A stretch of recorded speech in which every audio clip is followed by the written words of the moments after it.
Chad King joins me, and you can find him on all of the socials under Chad King. I'm going to have some of those links in the show notes, but it's important to note that Chad has an event coming up on May 9th, 10th, and 11th. By the end of the show here, we should have that URL, and I'm going to make sure that is also in the show notes. So take advantage of that as they focus on commercial real estate. So Chad, this is going to be an interesting conversations because we're going to be talking about how you moved from flipping over 400 houses and found your way to commercial real estate. Yeah, thanks. Awesome. I'm pumped to get into it, Jack. So I first have to ask, like, more times than not, there seems to be quite the journey there from going from flipping houses to commercial real estate. What happened there? So, it's kind of I feel like it's somewhat of the natural blueprint that folks get into, being a real estate. People say they're real estate investors when they're flipping houses, but in no way, shape, or form are you technically an investor because you've just made yourself a high paying job. So, when you're flipping houses, it's one of the best ways to make active income, but make no mistake, you are on a hamster wheel and when one flip closes, you have to go find the next one. So we built that business up, closing one wholesale and flip after another. And ultimately what it did was it created, number one, a big tax problem, right? Because that active income was taxed at a very high rate and there was no residual. And number three, we had to keep doing it. Like, so the end of the year, in 1 year, we flipped, 168 houses. And then, comes December 31st, we got to go back out and do it all over again. It was a lot of marketing, we had 15 employees. So it was a lot. So we transitioned, from that business into buying small multifamily apartments, created more residual, more passive side of things, and a lot more of the tax benefits that we were looking for, and more of the wealth, right? We talk commercial real estate, mostly associated with long-term wealth, net worth growth, stuff like that. So we moved into that sector, bought a little 14 unit was the first deal we bought, and then we bought a 21 unit and then a 27 unit. We did those with our own cash and then, quickly tapped out our reserves for buying commercial real estate and started getting into syndications. So then we did some 506B syndications with some friends and family on some bigger deals, and then got into, 506C syndications with even, larger networks. And then, just been building up ever since. We currently hold 120 million in assets under management, but we've been buying and selling for 7 years now. So we sold a lot of stuff in that 21, 22 boom, exited over half our portfolio during that little bull run. So we've been anywhere between, 800 to 2,000 units at any given time. I think we're sitting about 1,200 doors right now. So yeah, that's interesting. But before we transition into the commercial side, there's a lot of people that they're seeing flip this house and all of those things on HGTV. Yeah. Give some people a reality check there. What are they getting themselves into other than setting themselves up for another job? You are getting, flipping again. It's one of the best ways to make active income. But you have, especially right now, you better be careful and you better buy the deal right because you make money on the buy. And, when people were flipping in 2000, since the last crash, since 2012, really, I believe wholeheartedly, especially these last few years, people have been getting saved by the market appreciation. So they could have bought a bad deal, but because the market had appreciated so much, let's say between 2019 and 2022, they really bought a bad deal, but they got saved because the market got so pushed up, artificially inflated, right? And I would just say to those people getting in, flipping is a great way to make more money. If you're stuck in a W-2 and you got a cap on your salary and there's no other way to make active income in your current role and you need to start looking for an exit route, flipping is a great way to do that. But it's very competitive space and you've got to buy the deals right. And, you also got to know what you're getting into. Have good partners if you need them. If it's your first flip, you need to partner with somebody that's got some experience, be willing to give up a good chunk of the deal just to have somebody walk you through your first one. Because if you buy a bad one out of the gate, it can really put you behind the eight ball. So stress test your numbers and make sure your numbers make sense, even on worst case scenario figures. And if that's the case, then I would move forward and do the deal. Yeah, it's kind of interesting, your evolution here as you moved into the commercial space. You started with the small multifamilies. I think that's, like you had mentioned earlier, that's kind of aspirational. That's where people eventually kind of move into naturally. How quickly did you move from the smaller multifamilies into doing those syndications? It moved pretty fast because it was it was a domino effect, right? And I think while I was flipping houses, I knew I wanted to get into commercial. So I was underwriting deals in the evenings. I was walking properties on the weekends. At the time, I didn't have any children. So I was literally just gung ho on real estate. So I had spent a couple years like getting my feet under me from an education standpoint on the commercial side while I was doing the single family stuff. So that when I bought my first deal, like after that, I mean, the 21 unit came probably 2 months after the first one. And then the 27 was a couple months after that. And then we quickly moved into the syndications because we had, a lot of people that were, our network was really a lot of flippers across the country, and all of them had the same problem. So we very quickly were able to pool, a few $1 million together to start buying some bigger deals. And it was a natural progression. It happened very fast. The first deal I bought was in 2017. And, within, we were, 6-7 years, we've gotten to over 1,200 doors right now. So it happened pretty quick, but, it's all relative, right? Knowing what I know now, I could have done it twice as fast, but it did happen relatively quickly. Well, one of those things that you just pointed out, I always find it interesting how you said the dominoes started to fall. It's always that first deal, whether it's that first fix and flip, it's that first multifamily, it's that first event. And then I almost think it's something in our brain that like triggers that went, oh crap, this is actually possible. Works. And then things start to roll. Is that what you would experience? 100%. That is like, it's the law of the universe. There are those laws out there that we can't see, feel, or touch, but they're real. And that's one of them. It's the law of momentum, the domino effect. It's a real thing. You spend, and far too many people quit before they knock that first domino over, because it does take a lot longer than people think, especially in the commercial side. Single family, if you're getting into flipping, you can get a deal in the first, 90 days if you really start to do a ton of activity. But the commercial side, in my experience, takes a whole lot longer to knock that first domino down. And I see a lot of people, they throw in the towel, way too early, don't give themselves enough time to even get that first one knocked down. But after you do it, the momentum is real. The snowball effect is real. Well, we talk about the dominoes and how they start to fall down, but there's that process of setting those dominoes up before you can even push that first one over. You spent a lot of time ahead of time studying, researching, understanding the commercial real estate numbers before you pulled the trigger. Can you talk a little bit about the importance of that?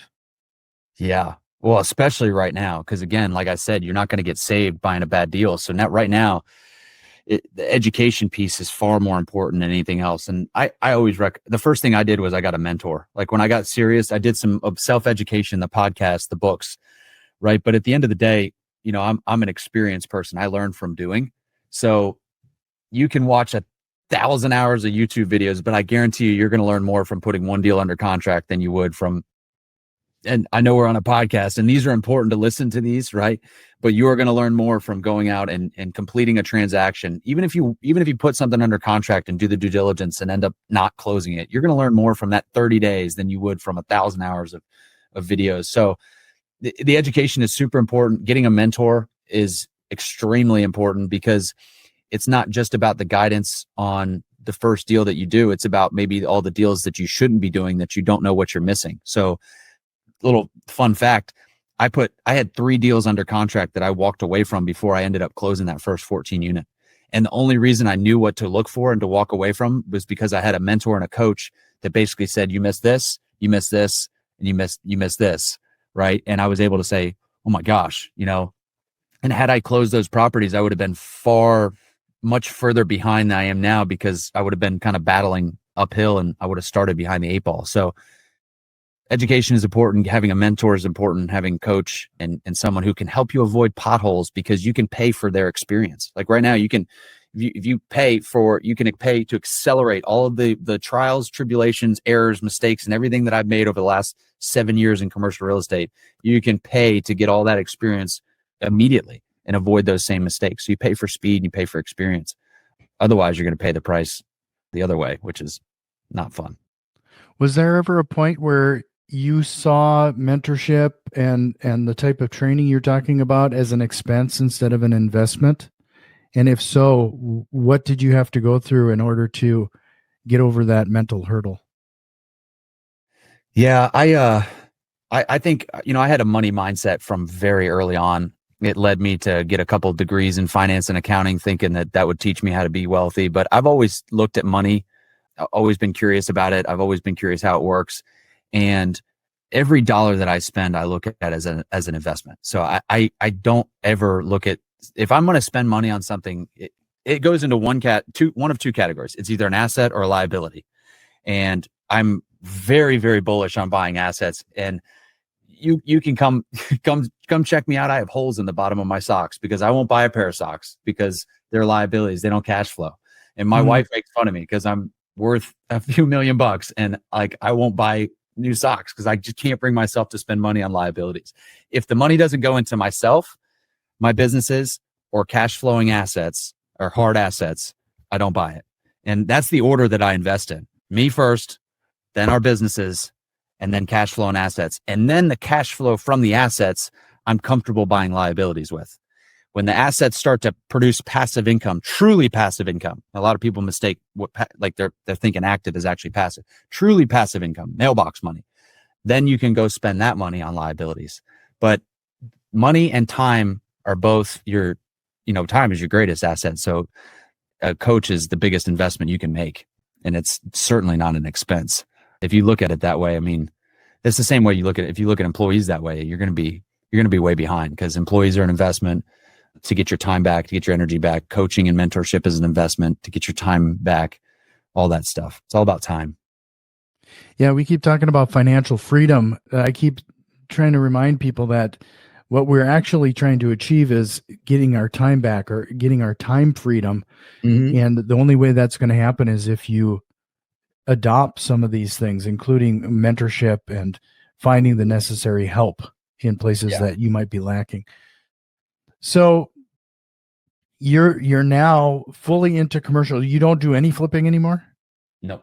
So what I also find interesting when it comes to commercial properties is the ability, it seems like the people that you work, it's a different seller in those markets is what I'm trying to get at. And it's easier to bring up the concept of seller financing. Like they're more open to it than somebody who's trying to sell a family home. Correct. Yeah. The biggest thing that I noticed moving from single family to commercial real estate, the biggest thing that I noticed was the sellers and the owners are much more logical and less emotional. So from a sales perspective, right, you're buying a single family home. A lot of times that's their biggest asset. That's their home. They have a lot of emotions tied in that. Some people have been there for 20, 30 years.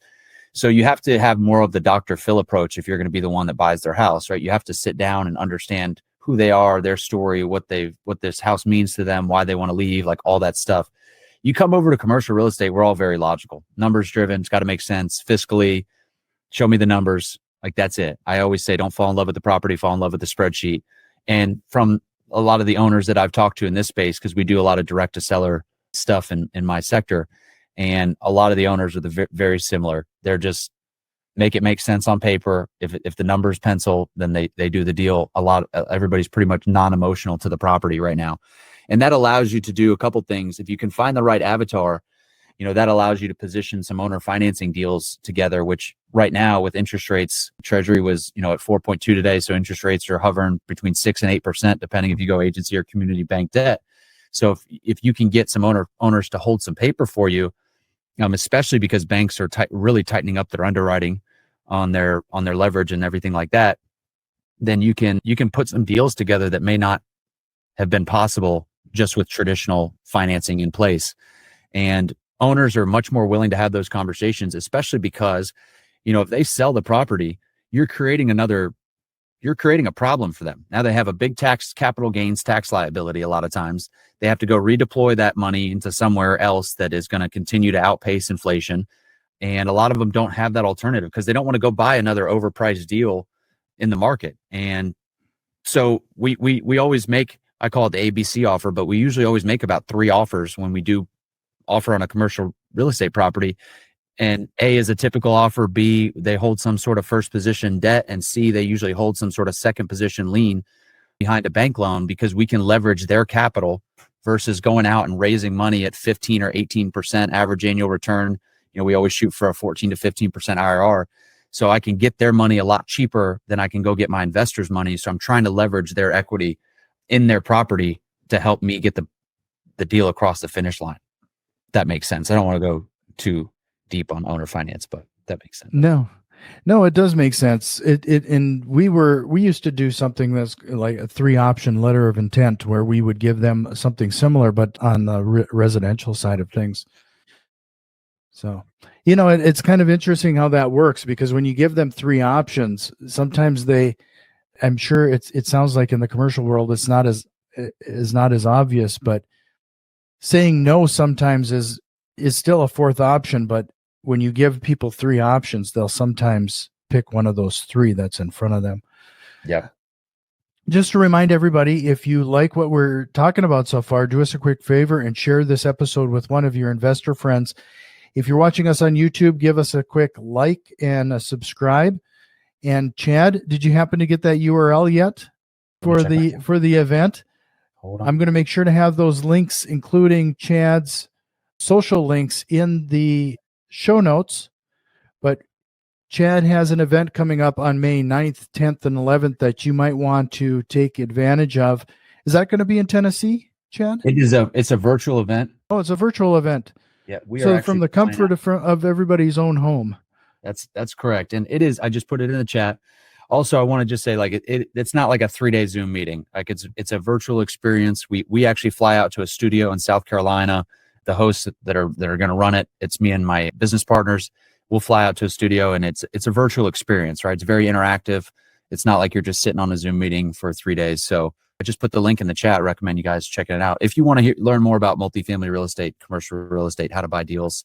Right now, we're under contract on $42 million closing in the next 60 days.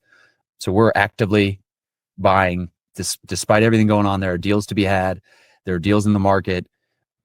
If you know where to look and if you know how to underwrite, there are good deals still out there, and they're getting across the finish line right now. And I'm Fannie Mae loans. I'm under 6% right now too. So the drop in the Treasury in the last 90 days has really helped.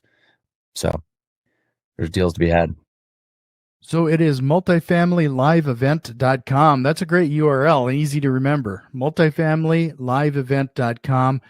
And we will have that again at the end of the episode, but it's definitely something to check out. Yes. So Chad, with all of that, I'd be curious then, you're negotiating with some pretty sizable commercial real estates. You've mentioned multifamily, self-storage, mobile home parks. Your specialization around all of this is finding some of these off market and negotiating with the seller. Yes. Can you talk a little bit about that process? Like, let's start with finding the property. Sure. So we go about 50-50. So 50% of our deals come from the top commercial real estate brokers, and it's the 80-20 rule, right? 80% of the business is being done by 20% of the brokers. So there's a top echelon of commercial real estate brokers. 50% of our deals come from that echelon, and the other 50% comes from our direct to seller marketing. So we'll pull lists of commercial real estate owners, and then we have a cadence that we like to do, and some text messages we send, some letters, and some other things that we send on a certain cadence that basically get us in the door. And what I tell my director of acquisitions is always like, set an appointment, right? You're not gonna. This is not a one call close business where you can get on the phone with a commercial real estate owner, and by the end of the phone call, you guys are working a deal.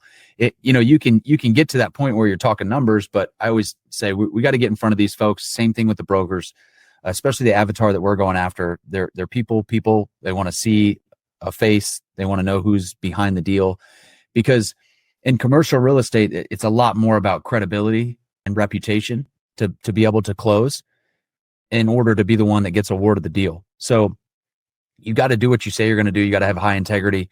And these commercial real estate owners, they can feel that, and I recommend that you get in front of people, you learn a little bit of sales skills and tactics from a negotiation standpoint, understanding how to ask great questions, how to uncover, potential motivating factors, how to remove objections prior to any close, just standard basic sales stuff how to listen twice as much as you talk. And if you can employ some basic principles of sales, and then also have a basic understanding of numbers and how the numbers will work on a deal, you can negotiate these deals direct to seller as well. So we reach out to the sellers and then try and set meetings and give them an offer from there. Do you have any suggested resources? Let's say somebody who is trying to get into something like this and they just don't have a lot of sales experience. Where should they start to get get their feet under them? Same. Well, I worked for Xerox out of college, and I sold copiers door to door. That's when I left college. That was the first job I took, commission only, and just basically knocking on doors until you found one. So the Xerox had a phenomenal sales training, but I learned a lot more from books after Xerox than I did actually in the sales training there. And mainly, I'll drop a few here, but Chris Voss has a book called Never Split the Difference, which is a great sales book to read. Anything by Jeb Blunt is very good. Sales EQ. Oren Klaff has a book called Pitch Anything, and he has another one. The name is escaping me, but Oren Klaff has a couple really good books on sales. So if you pick up those Jeb Blunt books, you pick up the Oren Klaff books, you read Never Split the Difference. Those have some very basic principles that I use on almost every sales call that I'm on. And I would also say that just be authentic to yourself, be who you are. You can't really ever sound like somebody else, but what you can do is you can take the principles that are prevalent in those books, and you'll see common themes among them. And you can take those principles that are prevalent in those books, and then you can apply your own authentic nature to it, like how you are and how you operate, and then start to really hone in on your sales process. The other thing is you got to get reps, right? So if you're scared of cold calling, pick up the phone. And if you're worried about falling flat on your face, go fall flat on your face and then figure out what you did wrong and go from there. So you got to get some reps in, because all those books are great and you'll get all the principles, but until you start practicing them, they're not going to really get burned into your subconscious so that you can do them, lights out anytime. So those are some good books I recommend. Basically, just get started tuning up your sales game. So you're doing multifamily, the self-storage, the mobile home parks. What is your process in deciding what to go after next? What deal to go after? Yeah, because you're pretty diversified here, especially in the in the commercial space. Yeah. You went from multifamily. What was your next step? Did you go to self-storage? Mobile home parks was step 2, and then self-storage step 3. We have a couple office buildings. I have other cash flowing businesses too. We own a HVAC and plumbing company. We're vertically integrated with an insurance company. We do some of our own property management on our smaller stuff too. And that sounds like a lot, but let me just demystify this whole thing for you.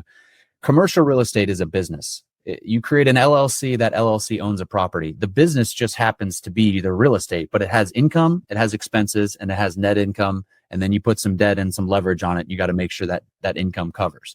So whether it's a HVAC company, whether it's a property management company, whether any kind of business, that's all these are. They're businesses. You just happen to be renting out property, but it's got your top line gross revenue that you collect from your rent, and then it's got all your expenses, your landscaping, your general and admin, your property management fee, your taxes, your insurance, and then you got a net income line. Below that net income line, you have your mortgage payment and your debt service. And as long as you can cover your debt service, we call it a DSCR. But as long as you're covering at a 1.25, that deal will pass bank standards. And if you're covering at a 1.5 DSCR, that deal's pretty healthy. So we stress test the heck out of our deals. But just to sort of demystify the whole thing is, once you understand that it's just a business and it's a piece of paper that owns this real estate, and as long as that business is profitable, then you're going to be in a good spot. And you take care of your property and you take care of your tenants. You take care of your tenants will take care of the property. Your property will take care of your investors, and your investors will take care of you. That's my motto. So we focus on buying good places, creating good places to live, and we take care of the properties. And it's just like a business. You take care of your business, you reinvest in your business. You don't run it like a slum where you're trying to shave expenses in every sort of way. I mean, there's time and place to do that, but you run it well and the business will take care of you. So it's just to demystify it, it really is just a business that you need to run and optimize the net income. Mm-hmm. Well, it's like we're still recording, but I lost Jack. So with all of that, do you have any what do you think of the economic outlook of everything right now? You've already brought up the Treasury a couple times. Mm. How far out do you want? Do you want the next 12 months, the next 5 years? Like, what do you, because there's a lot to unpack. The question is very loaded. Yeah, well, let's just talk about this next 12 months. So the next 12 months, I think, are going to be pretty turbulent from a socioeconomic standpoint.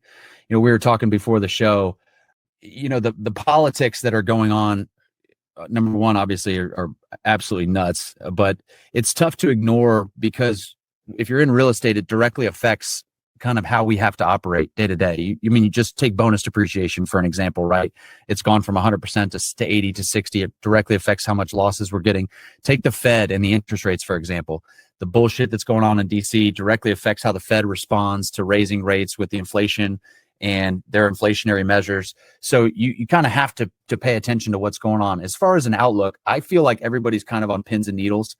Raising capital has been a lot harder in these last 12 months, and I think will continue to be very difficult for the next 12 months.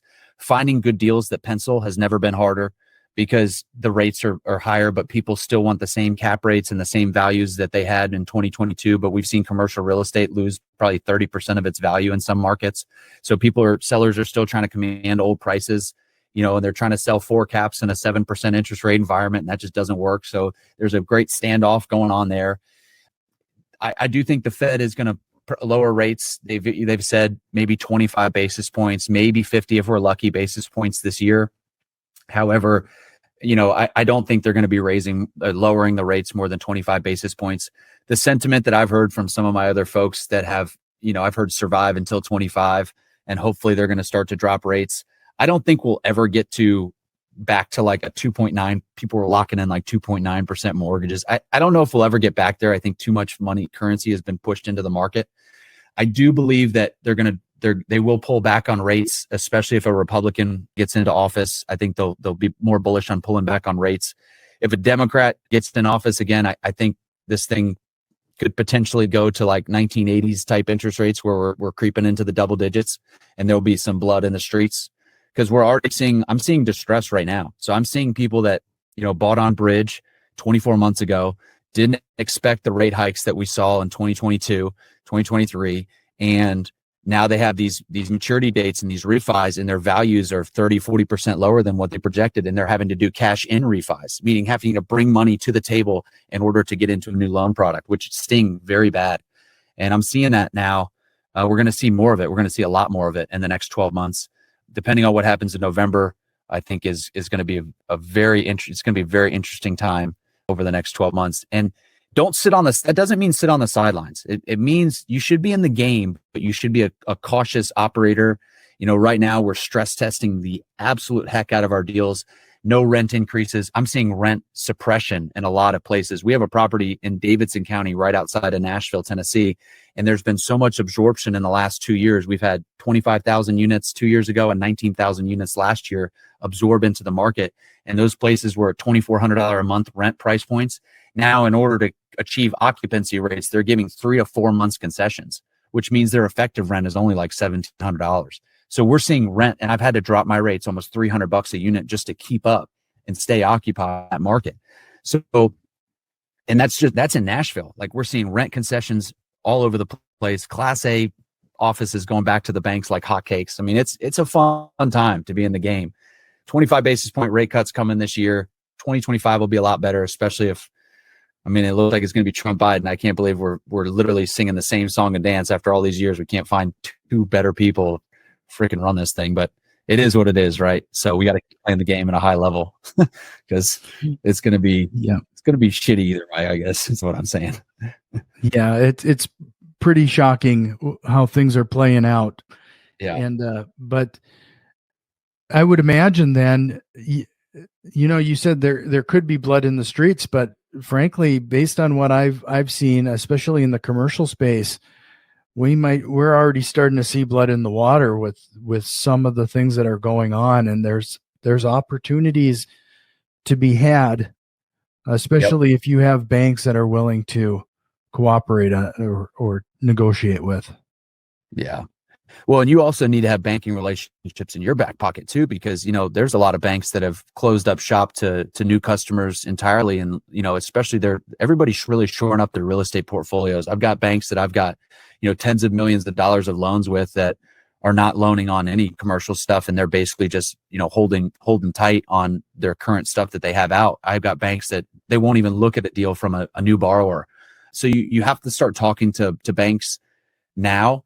And if you're going to get into commercial real estate and start seeing which ones have an appetite for your market, because it's not just Fannie Freddie, right? You have to find your community banks and your credit unions that are lending on commercial real estate and start to get in with those people. Get your personal financial statement dialed, your statement of real estate owned, start to get your package into those banks and find out the ones that are still bullish on lending, so that if you do find a deal, you can fund it. Like, you can get it across the finish line. Because the worst thing in the world would be if a deal falls in your lap that's a home run and you're starting from scratch and no bank wants to touch you, even though the deal is really good. And that may be the case. But Chad, we've been told time and time again that you find the deal and the money will come. Yeah. Who told you that? It's not just going to come out of the woodwork. That is the song and dance that I've heard more gurus say than anything else. You know what? I kind of, believe it or not, I used to say that, and the more that I've matured, the more that I've learned that expression is BS. Because if you're in my sector and you're raising capital for deals and you wait till you get something under contract to start the process of raising money, you're done. You're not going to do it. You have to be raising capital simultaneously while you're looking for deals, so that by the time you find one, you have an investor base that is primed and knows what you've been doing and knows what you've been up to, so that you're not calling them saying, hey, you're not cold calling them basically now and saying like, hey, I'm closing a deal in 60 days. Do you want to be a part of it? No, that you've had a relationship for 12 or 24 months saying like, hey, this is what I'm looking for. When I find one, you're going to be ready to go. You got to be raising capital now, and you got to be building relationships with banks now. I mean, if you find an amazing deal, like an absolute unicorn, then maybe that's the case, but you better have some money relationships before you get something under contract. Because if you're starting from scratch, it's going to be tough. Yeah, I can't agree more, Chad. And you're adding to a verse to my song that I keep singing over and over and over again. You got to spend as much time lining up your buyers, your cash, your financing as you are looking for that next property. It's as vital. Yep, 100%. So just to remind everybody, check out Chad's multifamilyliveevent.com. That's coming up May 9th, 10th, and 11th. Take advantage of that event. And we'll also have all of the links for a few of his socials in the show notes. But Chad, before we switch into the rapid fire questions, is there a question or concept you think we should have tried to cover here today? Ooh, that's a good question. No, I think we kind of hit the gambit. We're 35 minutes in, and we talked a lot about just the path to freedom and financial freedom. Listen, you're not going to do it at a W-2 job, and you're not going to do it unless you can start to get your money to work for you. So you got to figure out how to stack cash and then begin to stack assets, particularly the ones that produce income. I also believe it's my fiduciary responsibility to pay the IRS as little as possible legally and ethically. So I'm trying to pay as little in taxes as possible legally while stacking as many hard assets to create freedom for myself and my family. Because, fast forward, I want to be able to do what I want, when I want, with who I want, for however long I want, and not have to ask anybody permission for anything. And if you want that independent life, if you want that life that you're not reliant on a salary or somebody else or working for somebody else, like, you got to start now, because this is a decade-long thing. This is marathon that you're running, and you're not. A lot of people get into commercial real estate with the misnomer. They buy an apartment complex thinking they're going to close, and then all of a sudden checks are just going to be flying out of their ears and hitting their mailbox like crazy. And that's not how it works, especially if you're raising and using other people's money. I'm working for my investors for usually the first 36 months of ownership before it even starts to get fruitful for us. And it's a long game. So just have that patient mentality, that farmer mentality. If you're getting into the real estate space, this is not get rich quick, specifically, multifamily and commercial real estate. This is get wealthy for sure. And it's a long game that you're playing. So for anybody listening, just come into it with that marathon mentality of the consistent daily actions compounded over time or what's going to win. It's not going to be a get rich quick. Well, Chad, are you ready? We're going to jump into the rapid fire. Sure. What do we like? One word answers, basically. No, whatever you feel comfortable with. Okay. Go. What lie do real estate investors tell themselves and sometimes to others? What lie do real estate investors tell themselves, sometimes to others? Real estate is easy. Yeah. It's simple, but it's very hard. A very competitive space. So we probably already covered this, but do you have a book recommendation or what are you reading right now? Just read Extreme Ownership again by Jocko Willink. One of the best books I've ever read. Cool. If you could go back in time and give your younger self one piece of advice, what would it be? I quit messing around and start buying commercial real estate, because if I was buying it in 2010, I'd be freaking a billionaire by now. So quit messing around and get in the game. Get in the game. Stop procrastinating. And the last one, what single strategy, process, or tool have you implemented that has had the biggest time-saving impact? What strategy, process, or tool have I implemented that has had the biggest impact on my life? Life or, saving your time? Hands down, about 9 years ago, I started journaling everything. Every night, I write down my day the next day.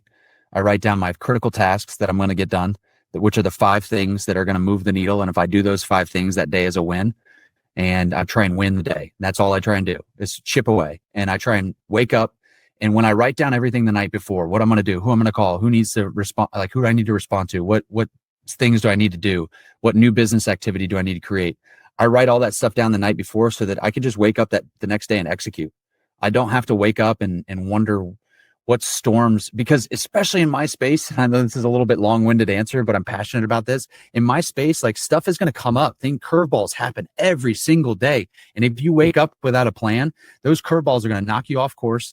That your ship is just going to go way another direction than you're supposed to go. And you're going to get to the end of the day and you're gonna be like, oh my gosh, that day got away from me. But if you wake up with an exact plan of this is what I'm going to do, these are the activities that are going to determine if this day is a win, and you do those things and you get a little W for that day and you start stacking those W's, you're going to pick your head up in 90 days. You're going to be in a completely different place. And then you're going to pick your head up in 5 years and you're going to be a totally new human. Your life isn't going to even look the same. So my biggest thing is journaling and writing and I save all my journals. I got boxes and boxes of my journals. And I look back sometimes 9 years ago and I used to write down my goals every night, what goals I wanted. And I used to look back and I laugh now because it was like, I own 20 units was one of my goals that I had. Right. And you just start building and building and building. And that has been the single greatest thing of writing things down has been the single greatest thing. And it seems simple, but mapping my day out the night before, I've been doing it for 9 years and I will never be able to stop.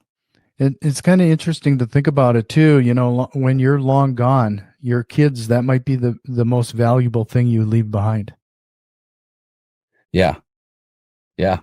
That's true. That's very true to think about. Same thing with this podcast for you. I mean, you think these things are going to live forever. This is your legacy being left. So I think that's pretty cool what you're doing too. Well, Chad, this has been a fantastic conversation. There's so many tidbits there that I hope that people have found the value that I saw in having this conversation with you. I hope you'll consider coming back again sometime. Just talking about mindset on an episode, I think would be fantastic. I think 100%, because that's where it all starts, Jack. I mean, we talk about commercial real estate all day long, but if you're not solid here and you don't have a good internal constitution and know who you are and know what you want out of life, it doesn't matter, how much real estate you buy, because you're going to be miserable either way, because money doesn't make you happy, but what it allows you to do can make you happy if you're a solid human being and you have a good mindset. So I would love to come back and talk about that. Remind everybody one last time, multifamilyliveevent.com, May 9th, 10th, and 11th. Take advantage of that, and we will see you next time. It was great meeting you, Chad. Thanks, Jack. Appreciate the conversation. Pleasure.